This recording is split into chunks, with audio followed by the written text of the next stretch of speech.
Welcome back to Narrations. Tonight's story is soft, nostalgic, and deeply human.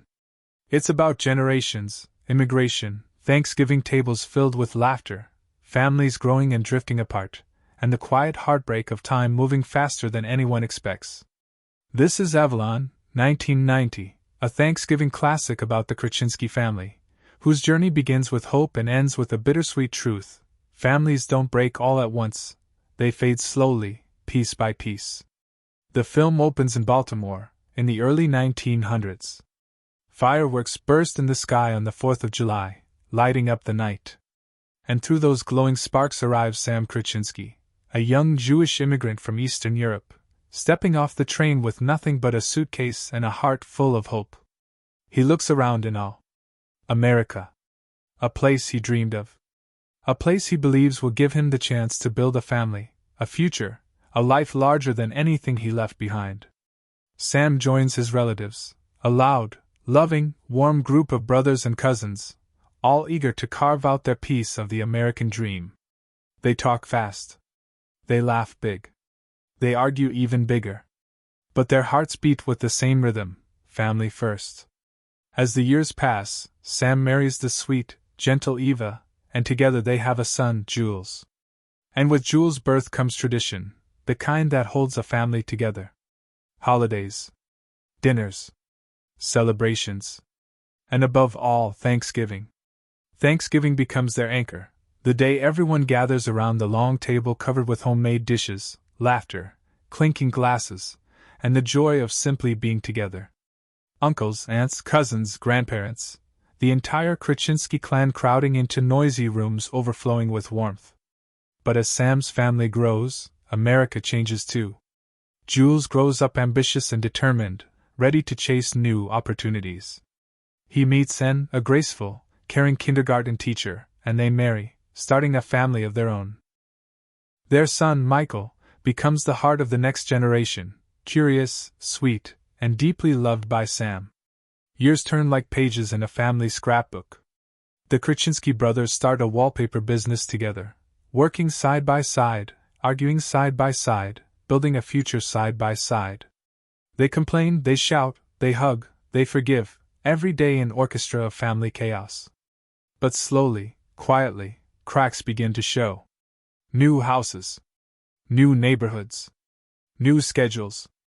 New responsibilities. The world is changing faster than the family can keep up with. Jules becomes a successful appliance store owner, hardworking, proud, always on the move. He buys a new suburban home.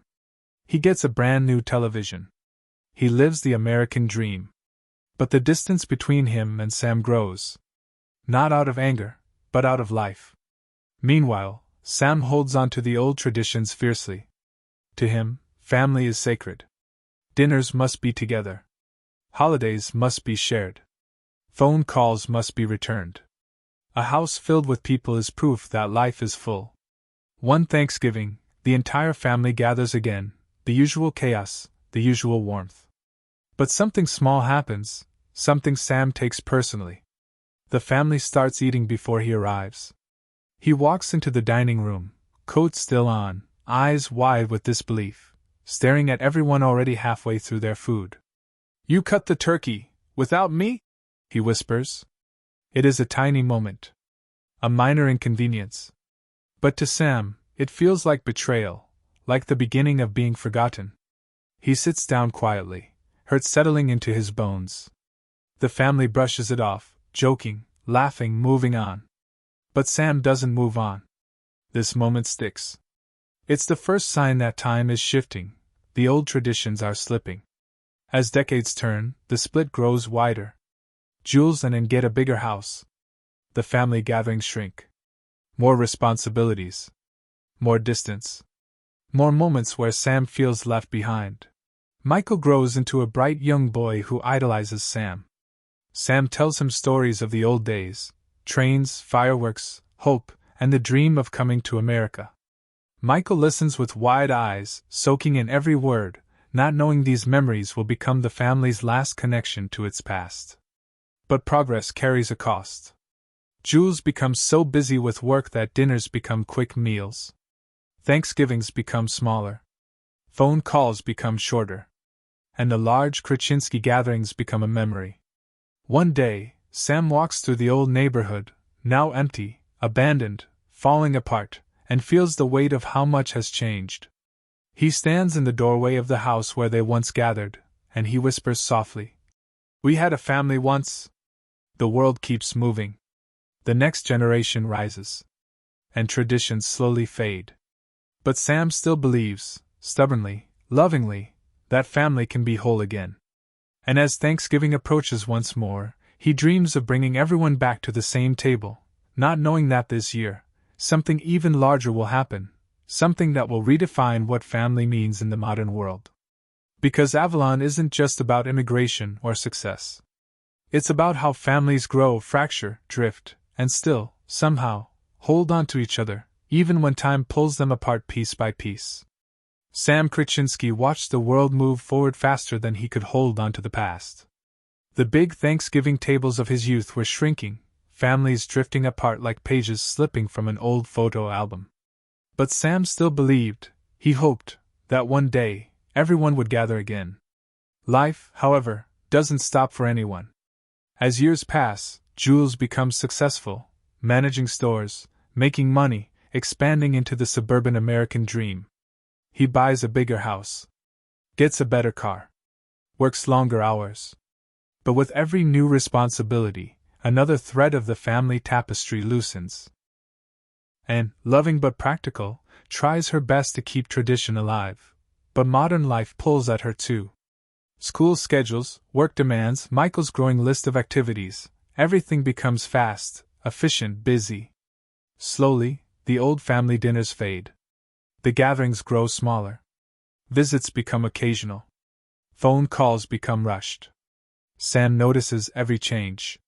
He holds on to his memories tightly, like the train ride to Avalon, the fireworks in the summer sky, the laughter of his brothers around the Thanksgiving table, the warmth of Eva's cooking, everything that made family sacred to him. But those memories begin to collide with a world moving ahead without him. One Thanksgiving, the family once again starts dinner before Sam arrives. This time, it breaks him a little. He sits quietly, eating his turkey with sadness instead of pride. The room buzzes with conversation, but Sam hears none of it. All he feels is the ache of being left behind, a small cut in the fabric of family that will widen with time. The decline is subtle, slow, and painful. Gabriel, one of Sam's beloved brothers, moves farther away. Then another brother relocates. Then another. Distance grows. Tradition shrinks. New generations forget the old stories unless someone takes the time to tell them. Sam, older now, still tries. He tells Michael stories, rich, colorful tales of family, history, and the magic of their immigrant journey. Michael listens with all his heart, absorbing every detail. To him, Sam's stories are family. But even Michael grows up. He gets older, busier, quieter. And Sam begins to fade into the background of the life he once held together. Time keeps moving. Sam's brothers pass away one by one. The wallpaper business closes. Old houses fall silent. Yet Sam still believes in Thanksgiving, desperately clinging to the hope that the family will gather again like they used to. One year, Jules decides to host dinner at their new suburban home. It's a simple plan, convenient, modern, close to everyone's homes. But to Sam, it feels like the final step away from tradition. Away from Avalon. Away from everything they built as immigrants who arrived with nothing but dreams and determination. On Thanksgiving Day, Sam arrives at Jules' new house. It's beautiful, modern appliances, bright lights, new wallpaper. But something is missing. The warmth. The noise. The chaos of cousins running everywhere. The layers of laughter from every generation. The big family table is gone, replaced by smaller gatherings, shorter conversations, separate lives. And then, another blow, Jules, overwhelmed by work, steps into the office to quickly take a call, and ends up eating dinner later than the family. To Sam, this is unthinkable. To him, Thanksgiving is sacred. Dinner is sacred. Togetherness is sacred. And that moment becomes the final thread that snaps quietly inside his heart. Later, sitting alone with Michael, Sam whispers the words that echo the entire meaning of the film. "We used to be a family. But you know, they cut the turkey, without me." Michael doesn't understand fully, not yet, but he hears the sadness beneath the words. Years pass. Michael grows into a young man. The Krichinsky family tree spreads across states, cities, roads, and new lives. Jules moves for work and adapts to their modern life. Everyone becomes part of the new America, fast, separate, efficient. And Sam grows old.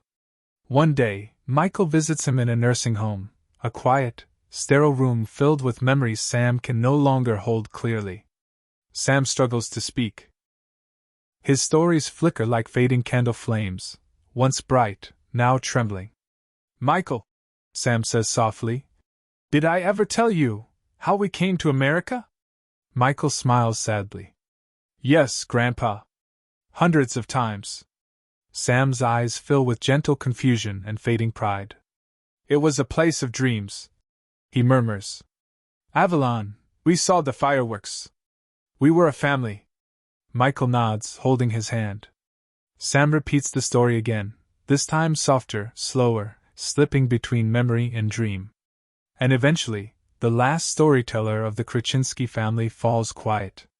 In the final scene, an adult Michael reflects on the world Sam once cherished.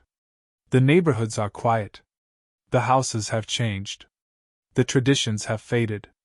But one truth remains: families don't disappear all at once. They change. They move.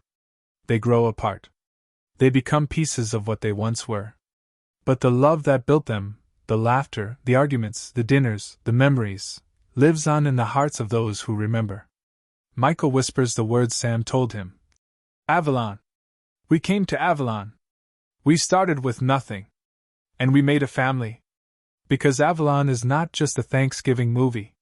It's a tribute to every family that immigrated, struggled, celebrated, grew, drifted, and left behind traditions that echo through generations long after the table grows quiet. If you enjoyed this narration, don't forget to like, share, and subscribe to Narrations, where stories of family and heart come alive with warmth.